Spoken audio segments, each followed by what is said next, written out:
సారపాక దగ్గర సారపాక గ్రామ పంచాయతీ పరిధిలో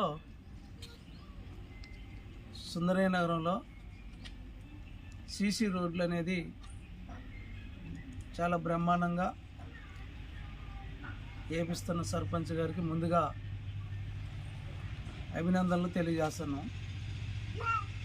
వాస్తవానికి సుందరయ్య నగరంలో రోడ్లు మొత్తం కూడా వాటర్ తడపకుండా వేయటం ఒకటి, నాణ్యత అనేది లేకపోవటం వల్ల సీసీ రోడ్లు పగుళ్ళు వచ్చాయి, బేట్లు బారాయి. వాటిని సర్పంచ్ గారి దృష్టికి, అధికారుల దృష్టికి తీసుకుపోవటానికి మేము చిన్న ప్రయత్నం చేశాం. అంతేకాకుండా డి గారు, ఈ గారు వాళ్ళు సెలవులో ఉన్న తర్వాత కూడా అధికారులు లేకొనినే తూతూ మంత్రంగా సీసీ రోడ్లు వేస్తున్న పరిస్థితి కనపడుతుంది. వాస్తవానికి మేము అబద్ధం చెప్పట్లేదు.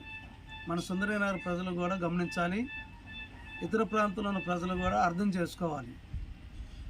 మీకు కళ్ళకి కనపడే విధంగానే పగిలిపోయిన రోడ్లు వీడియో కూడా మీ దృష్టికి పెడుతున్నాం. ఇది ఎందుకంటే ఇలా ఒక్కరోజుది కాదు, దీర్ఘకాలంగా ఉండాల్సింది. సిపిఎం పార్టీ సుందరయ్య నగరంలో అభివృద్ధి చేయలేదు అనేది కొంతమంది అంటున్నారు. సరే, వాళ్ళు సుందరయ్య నగరంలో ఉండి కూడా అభివృద్ధి చేయలేదు అనేది అంటే అది వాళ్ళకే వదిలేస్తున్నాం. ఇవాళ ఈ ఊరు డెవలప్ కావడానికి ఏ అధికారులు లేకుండానే సుందరయ్య నగరాన్ని అధికారులతో మాట్లాడి, ఎవరు గెలిస్తే ఆ ఎమ్మెల్యే గారితో మాట్లాడి ఇక్కడ రోడ్లు కానీ, కరెంటు కానీ, మంచినీళ్ళ పైపులు కానీ, అట్లానే వీధి లైట్లు కానీ ఇవన్నీ కూడా ఒక పోరాట చరిత్రతోటి సిపిఎం పార్టీగా సుందరయ్య నగరాన్ని నిర్మించుకోవడం కూడా జరిగింది. వాస్తవానికి మేమన్నది అభివృద్ధిని ఆపుతున్ననే దాని మీద తప్పుడు ప్రచారం కొంతమంది చెప్తున్నారు. అది తప్పు. కానీ ఊళ్ళో వేసే రోడ్లని ఇంకా స్టాండర్డ్గా ఉండాలి, మట్టి కట్టలు కట్టాలి, నీళ్లు నిల్వ ఉంచాలి. ఆ రకంగా అయితే రోడ్డు స్టాండర్డ్గా ఉంటుంది, కొంతకాలం పాటు, కొన్నేళ్ల పాటు పర్మనెంట్గా ఉంటుందనే ఆలోచనే తప్ప ఇది ఇంకొక రకం వక్రీకిచ్చి మాట్లాడే విధంగా కాదు. ఇది ఇవాళ కోట్ల రూపాయలు ఇవాళ మన సారపాకి నిధులు వస్తున్నాయి. ఆ నిధులను మనం సక్రమంగా ఉపయోగించుకోవాలి, నష్టం జరగకుండా ఉండాలి, చేసిన పని పాడు కాకుండా ఉండాలి. అంతేకాకుండా ఇప్పుడు వేసే రోడ్లు ఒక రోడ్లో సగం వేసి సగం ఆపి ఇంకొకడ వేయటం.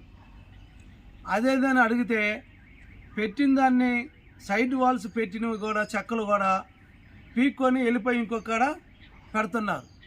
ఇది ఎంతమంది కరెక్ట్? ఇది ఇగో అక్కడ షిప్స్ పోసారు ఒక రోడ్లో, దాన్ని నెరపలేదు, దాన్ని ఏం చేయలేదు.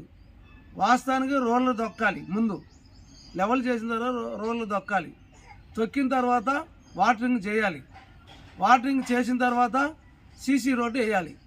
వేసిన దానికి కట్టలు కట్టాలి, మట్టి కట్టలు కట్టాలి.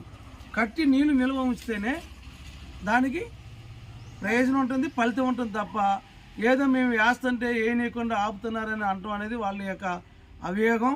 అది వాళ్ళకి అర్థమైన భాష అదే కాబట్టి వాళ్ళు అట్లా మాట్లాడతాం. మేమేం వాళ్ళని అంటలేదు, వాళ్ళు కూడా మా వాళ్ళే, సుందరయ్య నగరంలో ప్రజలే. అది వాళ్ళు అర్థం చేసుకోవడం కూడా ఈ